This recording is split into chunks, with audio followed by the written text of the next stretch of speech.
Good morning, everyone. It's December 1st, and we're here to talk about the storm that's developing over the Northeast during the day Tuesday. Kind of lay the groundwork here. We can see that we have cold temperatures in place through much of the country. You see some single digits over the Dakotas and Minnesota, teens extending as far south as Missouri, and that's extending eastward even into the state of Ohio this morning. Temperatures in the 20s as far east as North Carolina and Virginia. And these cold temperatures will be in place ahead of the storm system expected during the day Tuesday.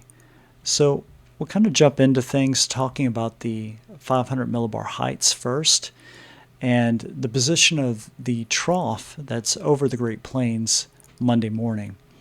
Now, this trough is going to aid in the development of a low pressure system over the Gulf of Mexico, and that will drive quickly north and east with time during the day Tuesday and develop into a very strong nor'easter as we get into Tuesday afternoon. Behind that system, further to the west over Texas, you can see the development of a new low pressure system that could deliver rain and snow later this week as we get into Friday. Looking at the 250 millibar winds, so this is higher up in the troposphere here, we can see winds diving out of the north over the northern Great Plains and then becoming more west to east as we get into the southern plains. And as we get into Texas and Oklahoma, you can see this very strong area of winds. This is a jet streak with sustained winds over 140 miles per hour here. And with it, we have this energy that's going to actually develop the snowfall that we're seeing over Kansas and Missouri as we get into early Monday and Tuesday. And this system will track off further to the east and aid the development of that low pressure that we're seeing over the Gulf of Mexico. Now, tracking this jet streak as it moves to the east, we can see as it moves into the mid-Atlantic in particular, there's this split in that jet streak into two separate parts.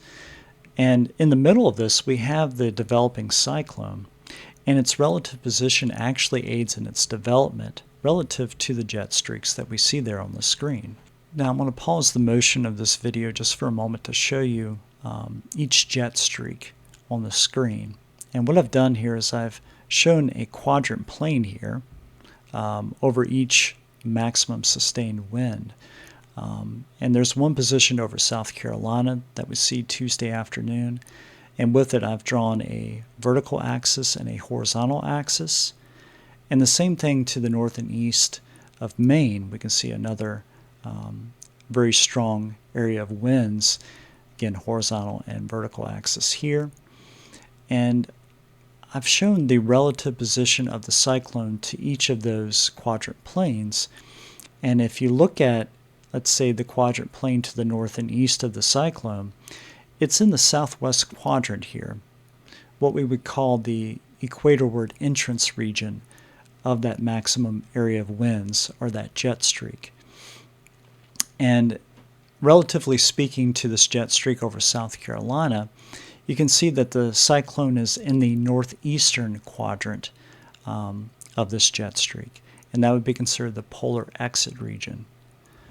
So to kind of dive into the details here, I want to discuss how this aids the development of the cyclone. When wind parcels move from west to east across a jet streak, like the ones you were seeing previously in the diagram that you just saw,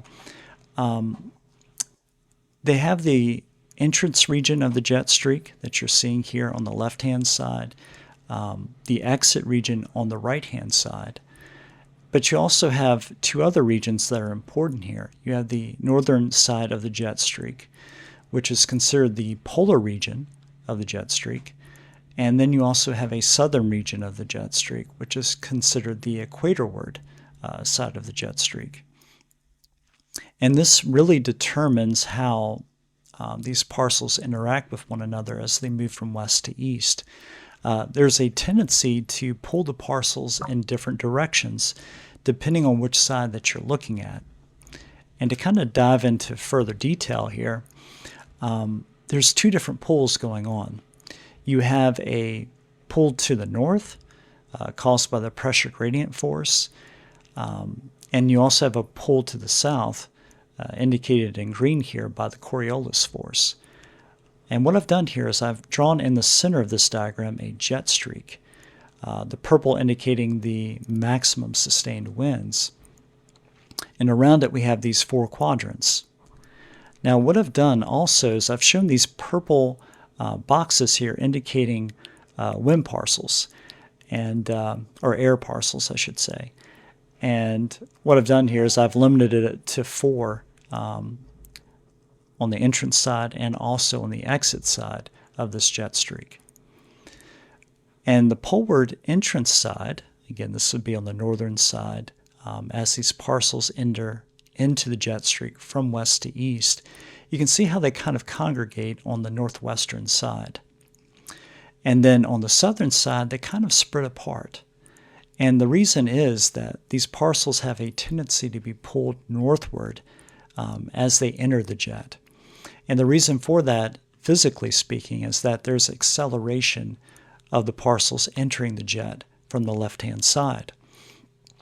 Now, what that has to do with these 2 forces is that the pressure gradient force happens to be greater than the Coriolis force in this case, where the parcels are accelerating.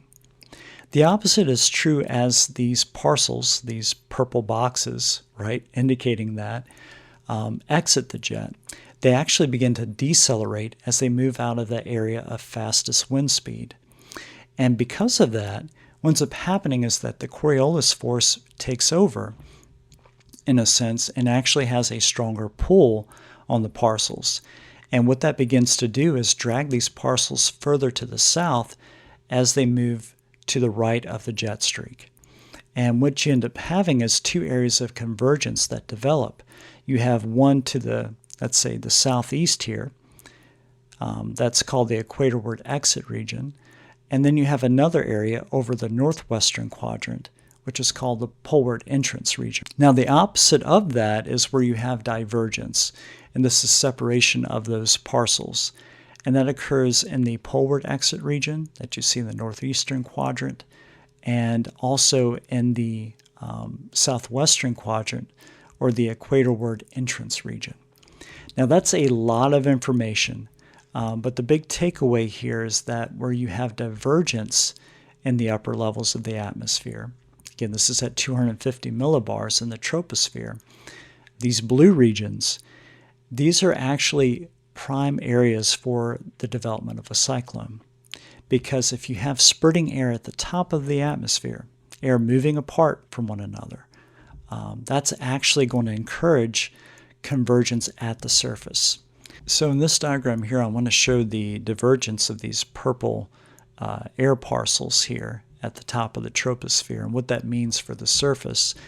Again, you can see the arrows here showing that these parcels are moving either to the left or to the right away from each other from this central point. And this would actually be indicative of high pressure in the upper troposphere. Now, the opposite of that would be occurring at the surface if that takes place. You would actually have to have parcels filling the gap. And what would happen is that these parcels would begin to push together at the surface from both the left and the right. And that would actually cause this rising motion of the air. And this convergence would lead to the development of a storm system. And I just wanted to show that when you have that kind of setup in the jet stream, it actually encourages the development of these low pressure systems and the system that we're going to be seeing in the Northeast on the day Tuesday. Now, this is looking at the forecast loop for Monday morning through Wednesday morning, and we can see the developing storm system here as it moves into the Midwest and the Ohio Valley. We can see light to moderate snowfall through the Ohio Valley, becoming heavy snowfall as we get into the Northeast during the day Tuesday. On the southern end of this system, we could see showers and thunderstorms through, let's say, Mississippi, Alabama, and Georgia during the day Tuesday. Heavy rains could occur, let's say, over South Carolina and eastern North Carolina. 1 to 2 inches of rainfall is now the question there. Now, over the Northeast, we're expecting the heaviest snowfall over southern New York extending into Maine. Now, looking at the timing for the snowfall with this system, we'll start things off 7 a.m. on Monday, and we can see snowfall over Kansas at this time. And as we move forward, let's say into Monday afternoon, we can see snowfall overspreading northern Missouri, even western parts of Illinois. And it'll begin to get some light to moderate snowfall in this region. Again, like 1 to 3 inches of snowfall expected. And then further to the south, we can see shower and thunderstorm activity over Texas and Louisiana. Some freezing rain could develop at this time over Arkansas. And especially as we get into, let's say, late Monday night, we can see this peak region over the central Arkansas, perhaps over the Ozarks. As we move forward in time, we can see an area of moderate snowfall from Missouri back into Illinois and Indiana, through the lower peninsula of Michigan as well. And this is as we get into Monday night, early Tuesday morning. Heavier rains developing from eastern Louisiana into, let's say, southern Alabama. And this area of precipitation continues to move further east with time. And we can see this area of freezing rain develop over the southern Appalachians, extending into areas of southwest Virginia as we get into early Tuesday morning. Again, that area of moderate snowfall moving into western Kentucky and Ohio at the same time. And that's kind of where I want to zoom in here to the mid-Atlantic and the Northeast. We can see this area of freezing rain over western Virginia. Fortunately, this will likely only last a few hours early in the morning Tuesday, but not before delivering maybe 1 to 2 tenths of freezing rain over the Shenandoah Valley. So places like Stanton, Harrisonburg, along I-81 in western Virginia, these are areas that will likely pick up the most freezing rain. As we get into West Virginia, we can see this warm nose of air moving in overhead. This will likely be a rain event for places like Charleston, West Virginia. And as you move eastward, let's say of the Blue Ridge Mountains, places like Richmond, again, all rain for you during this storm. But still over, let's say, eastern Ohio, western Pennsylvania, western New York, you can see this moderate area of snowfall moving into that region around 6 a.m. And as we move forward with time, we can see the snowfall begin to pick up in intensity over northeastern Pennsylvania, southern New York, perhaps around the Capital District. And this is extending into Vermont even as we get into late morning on Tuesday. As we continue forward with time, we see this very heavy rain associated with the cyclone as it moves east over the Delmarva Peninsula. Now, the exact position of the system at this time is not well known. Again, it could be anywhere within 150 miles of what you're seeing here on the screen. But what will be likely is this area of heavy snowfall over southern New York, extending north and east through Massachusetts into New Hampshire and even Maine. Now, as far as snowfall amounts from the system, a general 1 to 3 inches from the Great Plains through Pennsylvania can be expected. You can see here in this particular model, this area of 4 to 5 inches of snowfall could occur over portions of Ohio, into western Pennsylvania, western New York. But then we have this area of much heavier snowfall that could develop as that cyclone really develops over the northeast. An area of 4 to 6 inches of snowfall could fall in central portions of New York, down to areas just north of New York City.